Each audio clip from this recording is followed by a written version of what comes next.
My arrival on the campus in the summer of 1955 coincided with the completion of the building.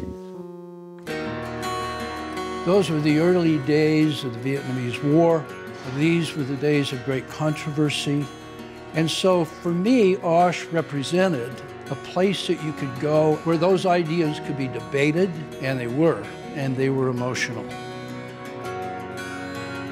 When I was asked to contribute to this conversation about OSH, I was remembering that my very, very first class in fall of 1978 was Introduction to Mass Communication.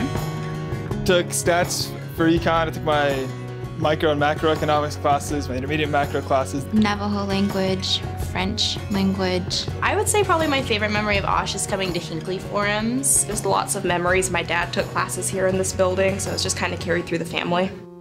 I believe that OSH was born probably around the same time I was.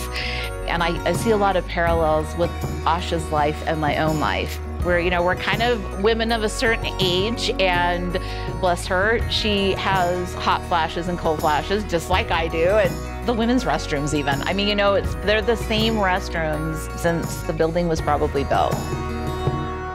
And the building has pretty much had its better day. I think the maintenance costs are way over the top. We used to joke that because we had some stained ceiling tiles, the reason those ceiling tiles were there so that when the legislators came to campus, they would not cut the university budget. When I think of all the students, many of whom that I interact with in my role as a legislator, I think of all the people that I've known. What was developed there in OSH is a sense of community. It was the beginning of the University of Utah flooding into the part of what had been Fort Douglas. Everything started exploding. Well, I don't want to be on campus the day the bulldozers and the wrecking balls take over. I think I'll stay home that day. But I also recognize that we need to move on. And it won't be the building so much as what goes into the building. And there's a meeting of the mortar and the mind.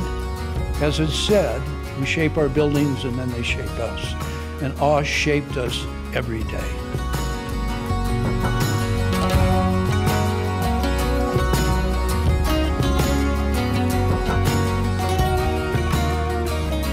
The ladies' rooms are very vintage and kind of old-fashioned, and it's just dark and scary and no seating, so it was just the sense of dread. I won't miss being in the OSH at all. So I actually have this funny story of where I actually got locked up in a bathroom stall, and it the block was so old I had to wait until everyone was gone so I could crawl out of it.